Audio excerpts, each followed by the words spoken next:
Então, Luiz, antes eu vou contextualizar, né, como que vem essa lei, como que ela chega, né, que contexto que ela chega no âmbito do INSS, né, que já vem aí com histórico, né, de assédio, né, ao conjunto dos servidores, a todos os trabalhadores e trabalhadoras, né, no INSS. Antes disso, eu vou trazer alguns elementos da lei 14.176, né, focando especialmente na teleavaliação, e como tem ocorrido, né, a gente já está com o processo de um piloto acontecendo, né, desde segunda-feira. Mas é importante fazer uma colocação aqui que o governo tem investido em alguns espaços, trazendo essa lei como um avanço. E ela não é um avanço, né? Ela traz diversos retrocessos. E tanto assim, Luiz, mais uma vez, né, agradecer e parabenizar por esse espaço, né, para a gente levar essas informações reais e concretas do que está colocado nessa lei, né, fundamental todos os movimentos sociais, a sociedade de forma geral, esclarecer, né, a população, as pessoas com deficiência, né, o ataque que é essa lei 14.176. Bom, mas assim, trazendo um pouco, né, contextualizando um pouco no cenário do INSS, nós sabemos que o INSS é a autarquia que operacionaliza, né, a política de previdência e também benefício de prestação continuada da Lei Orgânica de Assistência Social, né? O INSS tem passado por um processo contínuo de desmonte, né, além da contrarreforma destrutiva e da Previdência em 2019, com a emenda constitucional 103, se aprofunda também, né, a partir principalmente de 2016, 2017, com aí o aprofundamento da implantação das tecnologias. Ressaltar aqui que a federação ela não é contra as tecnologias, mas é contra a forma, né, que o governo de forma geral e o INSS tem implantado isso, né, desde esse período e vem se aprofundando ao longo do tempo, né. Esse modelo ele altera tanto as formas de acesso para a população, né, ao INSS, às unidades, às agências do INSS, como também altera os processos de trabalho, né, dos servidores e servidoras, né, do INSS. No ano de 2019, e aí é importante ressaltar, estamos falando de um período antes pandemia, né? Já existia um projeto sendo profundamente, amplamente implementado. Em 2019, nós tivemos a transformação digital no INSS.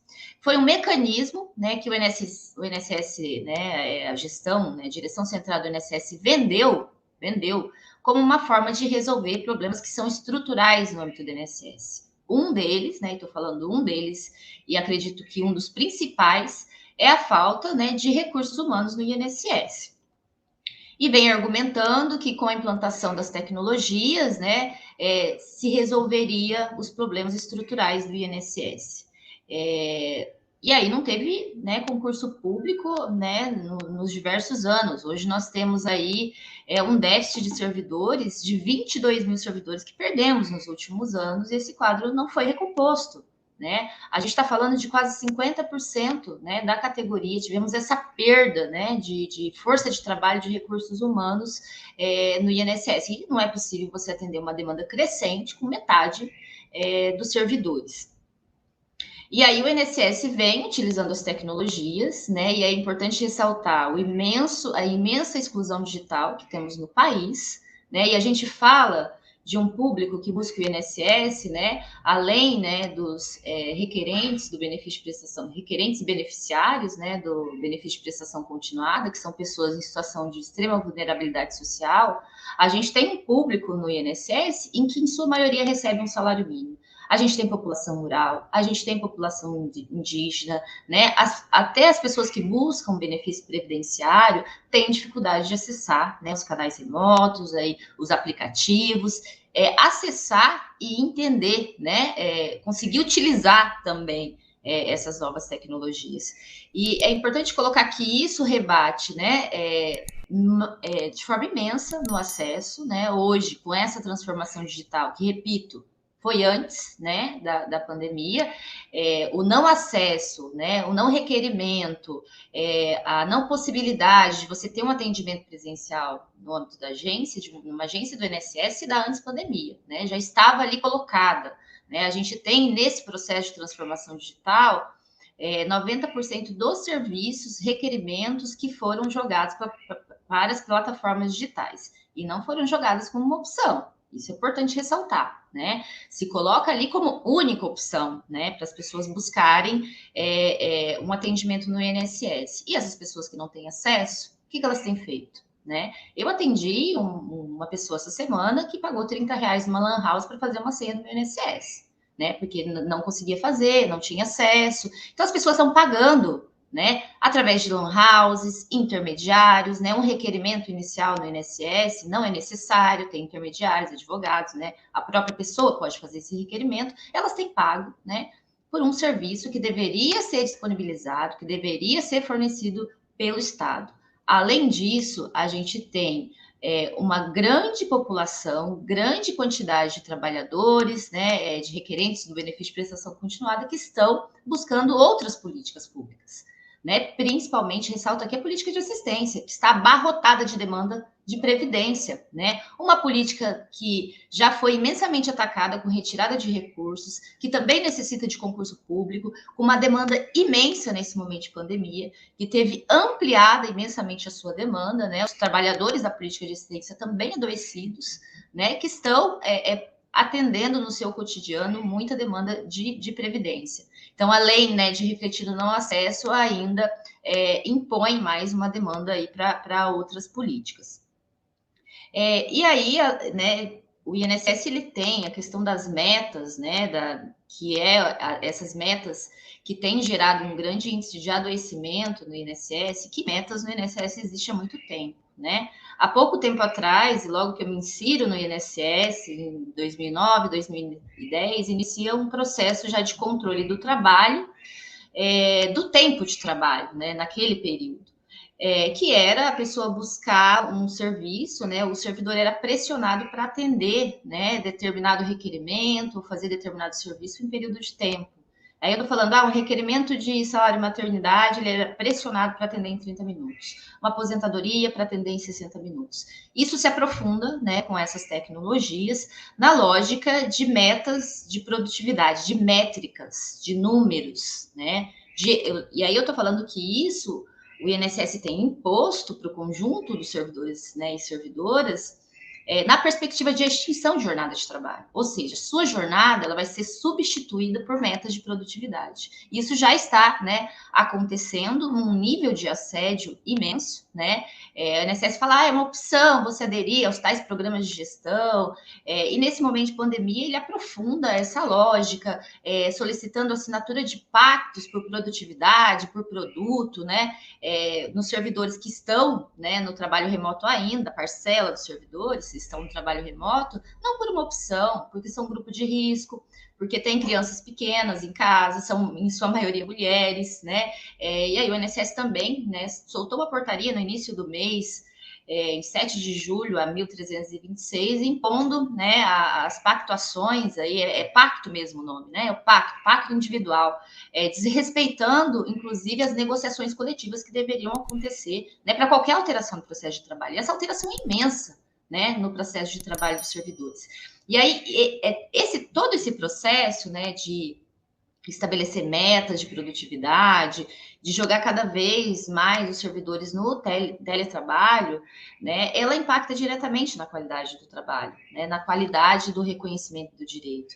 E a gente está falando, né, de reconhecimento de direito, né, a gente está falando depois do trabalho, né, a Previdência é a maior política pública desse país, que tem que ser tratada como reconhecimento de um direito, não como uma coisa, um produto que é medido por números apenas. Né? Não se analisa a qualidade, né? E aí a gente está falando, um servidor que vai analisar uma aposentadoria, cada pessoa tem uma vida laboral diferente, tem características dessa vida laboral diferente, tem servidores que relatam que às vezes ficam 6 horas, né? Ou seja, um dia de trabalho analisando uma aposentadoria. E isso é pontuado, né? Com uma pontuação mínima, né? E o servidor isso acaba impactando sim a qualidade dessa análise.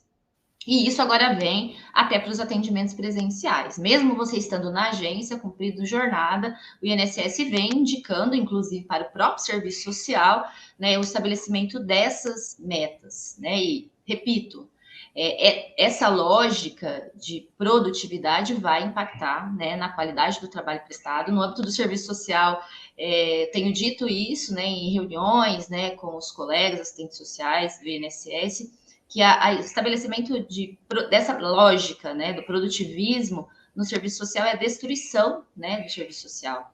É a destruição do que a gente defende do serviço social enquanto um serviço previdenciário. Né? Já passamos aí um longo processo de desmonte, inclusive incidências de extinção, mas essa lógica de produtividade, ela vai acabar com o serviço social, né? Com qualquer autonomia, qualquer construção de possibilidades, né? De ampliação de acesso, num atendimento robotizado, né?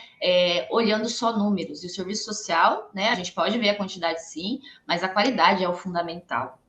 E aí, assim, vem na lógica de tudo isso, né? O INSS vem implementando uma lógica gerencial de mercado, né, privada no âmbito do serviço público. E isso é uma tendência aí com a contra-reforma administrativa, que estamos aí também numa forte luta em todos os serviços públicos, né, municipais, estaduais, federais, fazendo, né, uma grande construção aí de unidade com todos os serviços, inclusive com possibilidade de uma greve geral no dia 18 de agosto, né, mas o INSS já está muito avançado nesse processo. Eu digo que tudo que o INSS vem implementando, a contra-reforma administrativa já está em curso no âmbito do INSS. A gente não pode tratar um direito social, né, e o processo de trabalho para reconhecer um direito social na lógica de mercado, né?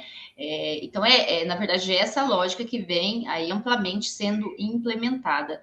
E o resultado disso, né? O resultado disso, no INSS, a gente já tem dados, né? Estou falando de adoecimento dos servidores.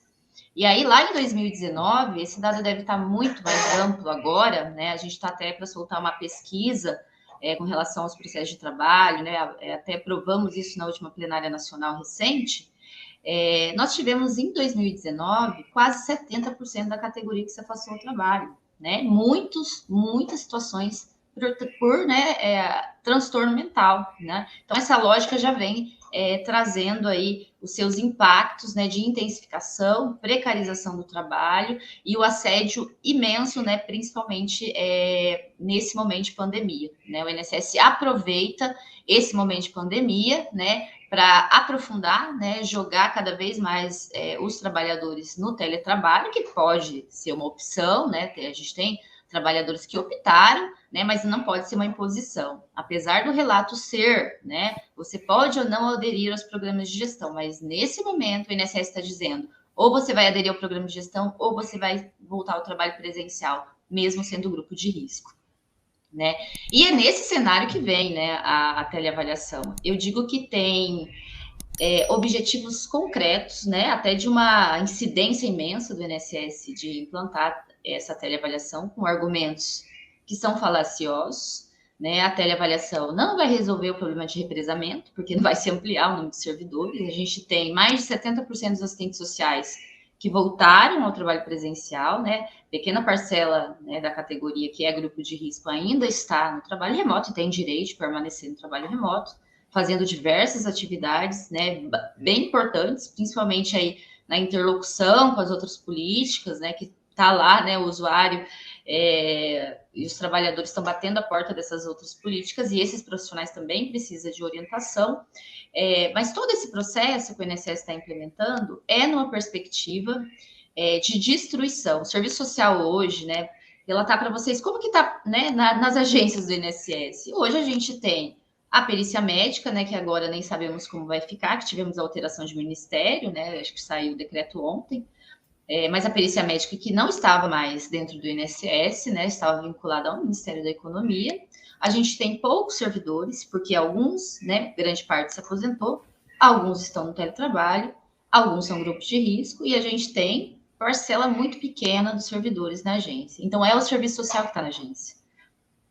Jogar os assistentes sociais para o teletrabalho é implementar um projeto de reestruturação, que aí eu vou chamar de desestruturação, que já vem sendo anunciado, né, pela própria direção do INSS, que é o fechamento das agências. É não existir, ou quase não existir, enxugar ao máximo a existência das agências do INSS. Esse é o grande foco com a implantação da teleavaliação. Não é desrepresar benefício, né? O INSS tem manipulado esse piloto, depois eu vou relatar aqui um pouco, né? Existe a proposta de uma unidade gestora única, que já vem aí da emenda constitucional 103, que é a junção de regime geral e regime próprio, além de não fazer concurso público, uma quantidade, um déficit imenso de servidores ainda, trazer mais uma demanda, né, que é o regime próprio de previdência, que está tudo alinhado, né, à contra-reforma administrativa.